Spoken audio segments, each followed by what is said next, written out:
In the spring of 1879, in the quiet German city of Ulm, a child was born who would one day change the way humanity understands the universe. His name was Albert Einstein. At first glance, there was nothing extraordinary about this baby. In fact, his parents even worried. His head seemed unusually large, and he barely spoke until the age of 3. Neighbors whispered that little Albert might not be entirely normal. But within that quiet child was a mind that saw the world differently. When Albert was 5 years old, his father, Hermann Einstein, handed him a simple object, a magnetic compass. For most children, it would have been just another toy, but for Albert, it was a revelation. He stared at the needle, unable to understand why it always pointed north, no matter how he turned it.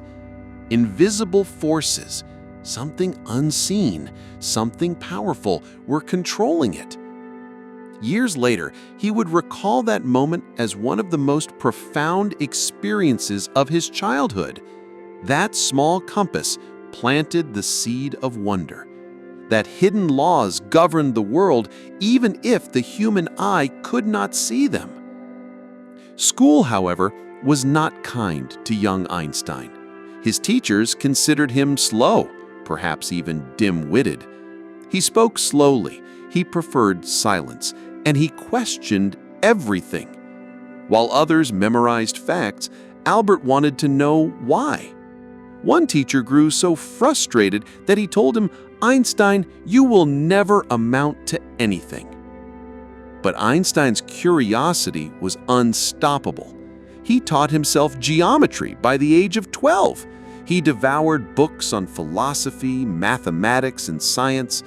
He imagined riding on beams of light, wondering what the world would look like if he could travel as fast as light itself. Outside of science, there was another passion that shaped him deeply: music. His mother, Pauline, was a talented pianist, and Albert took up the violin. For him, music was not just entertainment. It was a form of thinking, a way of organizing thoughts and emotions. He once said, "If I were not a physicist, I would probably be a musician. I live my daydreams in music. I see my life in terms of music." This harmony between science and art would remain with him forever. Equations and melodies were not separate worlds, they were both expressions of beauty. Despite his brilliance, the rigid school system of Germany suffocated him. Teachers demanded obedience and memorization. Einstein wanted freedom, creativity, imagination. By his teenage years, he was already rebelling, questioning religion, doubting authority, and finding his own path. When his family moved to Italy for work, Albert stayed behind to finish school, but the pressure was too great. At 15, he left school without a diploma, wandering the streets of Munich, uncertain of his future, but certain that the traditional path was not for him. Little did anyone know, that boy who seemed too slow for school, who loved music more than exams, who dreamed of invisible forces, would grow up to rewrite the very laws of nature.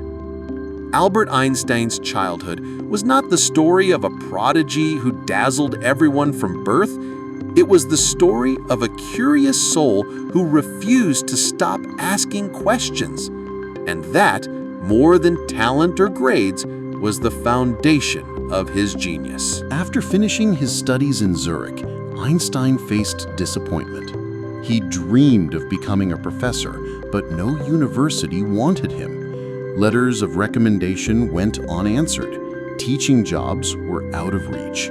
For a time, it seemed as though the young physicist's future was uncertain. Eventually, with the help of a friend, he secured a modest position at the Swiss Patent Office in Bern.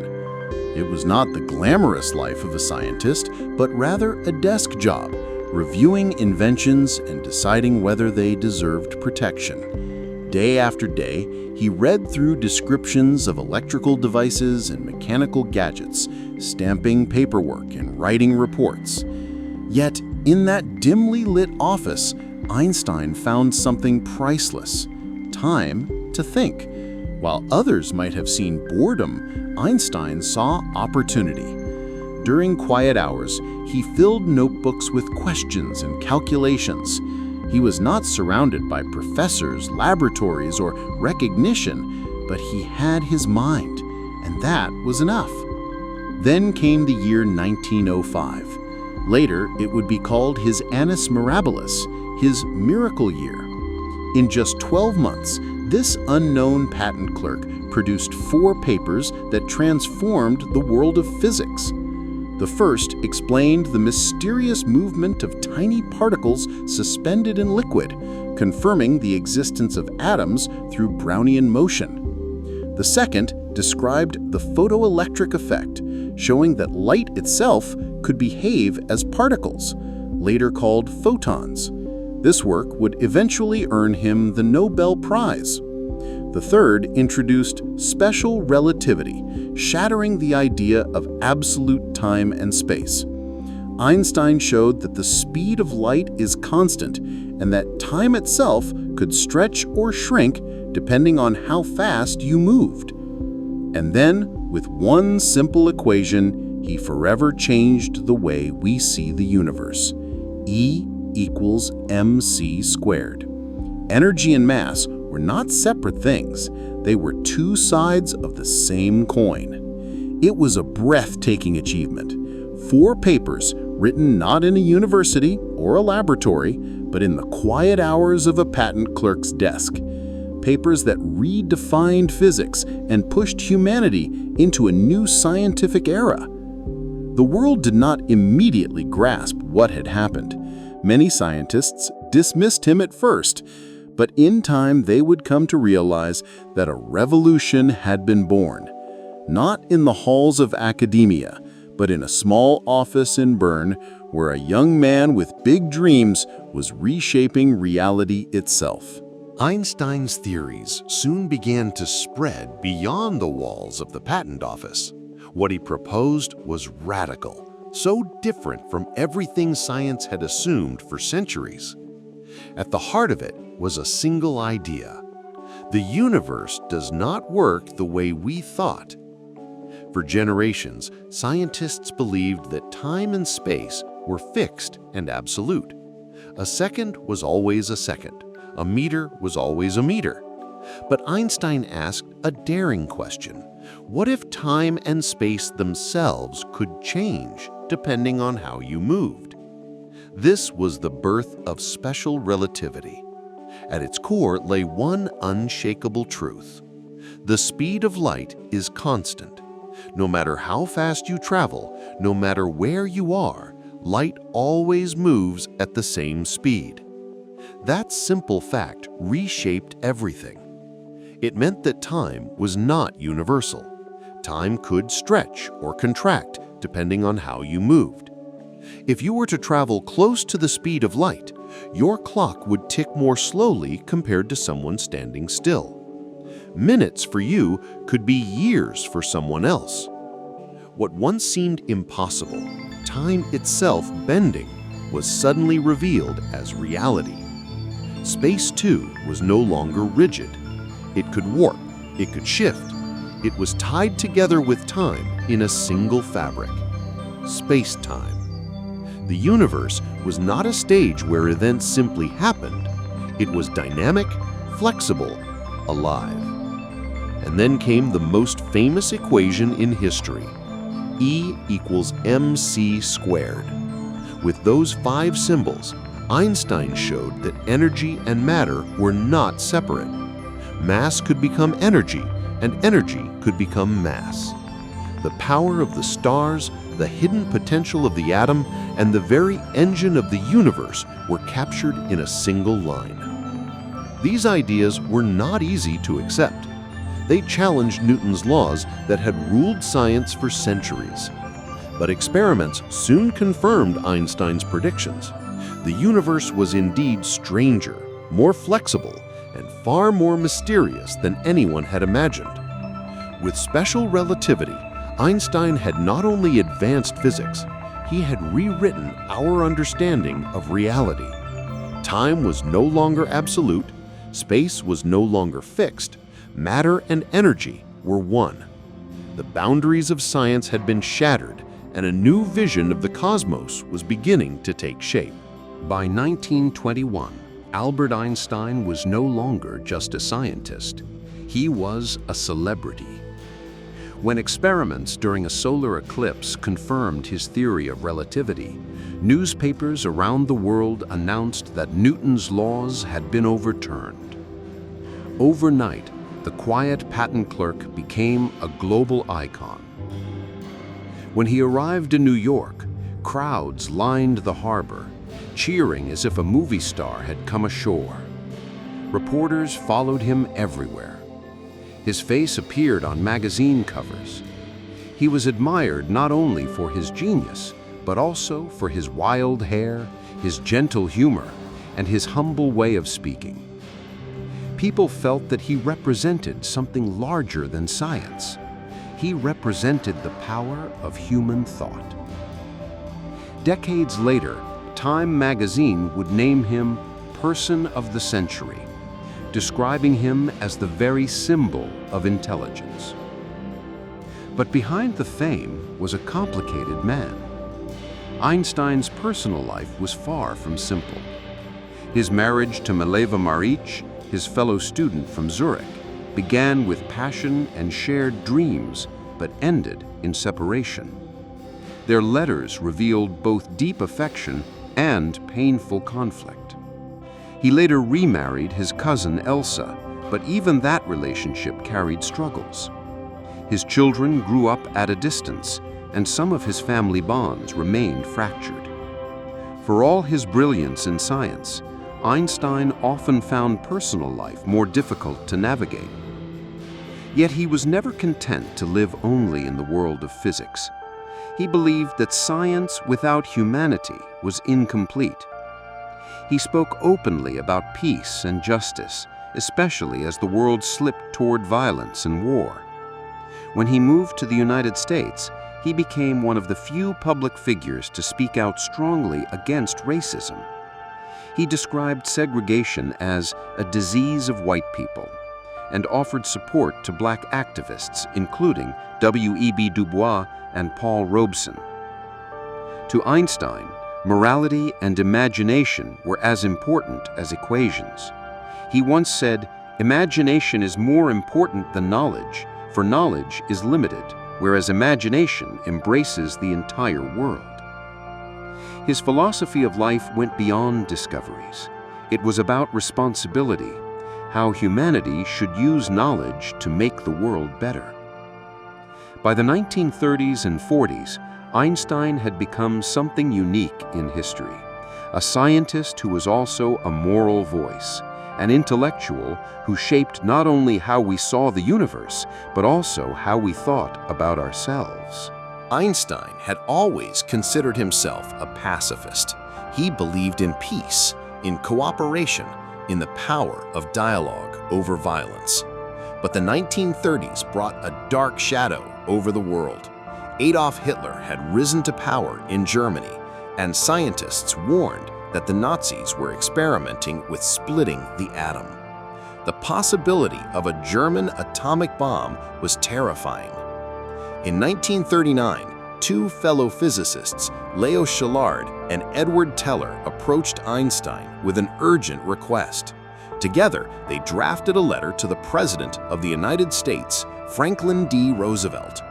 The letter warned that Germany might build a weapon of unimaginable power and urged America to act quickly. Einstein agreed to sign it. His signature carried enormous weight, and the letter reached Roosevelt's desk. That moment set in motion what became the Manhattan Project, the secret American program that built the first atomic bomb. Einstein himself did not work on the project, but when the bombs were finally dropped on Hiroshima and Nagasaki in 1945, he felt a deep and lasting regret. Thousands of lives were lost in an instant, and humanity had entered a new, terrifying age. Later, Einstein admitted, "Had I known, I would never have signed that letter." The burden weighed heavily on him. Though his own theories had laid the foundation for understanding atomic energy, he wished only for that knowledge to be used for progress, not destruction. In the years that followed, Einstein became a strong voice for nuclear disarmament. He joined scientists and world leaders in calling for an end to the arms race, warning of the dangers that nuclear weapons posed to civilization itself. Einstein never forgave himself for the role he played, even indirectly, in unleashing nuclear power as a weapon. For the rest of his life, he used his fame not only to teach about the universe, but also to urge humanity to act wisely. His greatest fear was not that we would fail to understand the cosmos, but that we would destroy ourselves before ever truly appreciating it. In his later years, Einstein settled in Princeton, New Jersey, where he became both a symbol of genius and a familiar figure. Neighbors often saw him walking slowly to his office, lost in thought, his pockets full of scraps of paper covered in equations. Even in old age, his curiosity never faded. In 1952, he was offered the presidency of Israel, a role of great honor, but Einstein declined. He explained that he was not suited for politics and preferred to remain a man of science and ideas. What occupied his mind most in those final years was the dream of a unified field theory, a single framework that could connect all the forces of nature into one elegant picture. He had revolutionized physics with relativity, but he was not satisfied. He wanted to understand the deepest harmony of the universe. Despite years of effort, he never solved it. The theory eluded him, but his relentless pursuit showed his unwavering belief in the unity of nature. On April 18, 1955, Albert Einstein passed away at the age of 76. The world mourned the loss of a man whose mind had reshaped reality. Yet even in death, his story took an unusual turn. Without permission from his family, the doctor who performed his autopsy removed Einstein's brain, keeping it for study. For decades, it was analyzed in search of the secret of his genius, though no single answer was ever found. Einstein's legacy, however, did not rest in his physical brain, but in the ideas he left behind. His theories continued to shape modern science.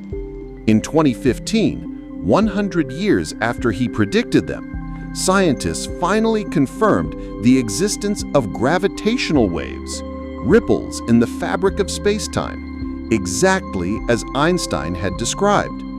Even today, his equations guide our understanding of black holes, the expansion of the universe, and the very nature of reality. Einstein once said, "The important thing is not to stop questioning.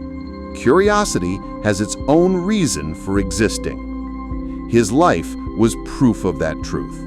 A boy fascinated by a compass grew into a man who mapped the cosmos. His genius was not only in the answers he gave, but in the questions he never stopped asking. Einstein changed not only how we see the universe, but how we see ourselves. He showed us that time can bend, that space can stretch, that energy and matter are one. He revealed a cosmos far stranger and more beautiful than anyone had imagined. But beyond the equations and the theories, his greatest lesson was simpler. Never stop being curious. From a boy staring at a compass to a man unlocking the secrets of the stars, Einstein's life proved that wonder is the beginning of wisdom.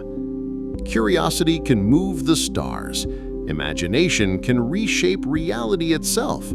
And within each of us lies the same spark, the power to question, to dream, and perhaps to change the world.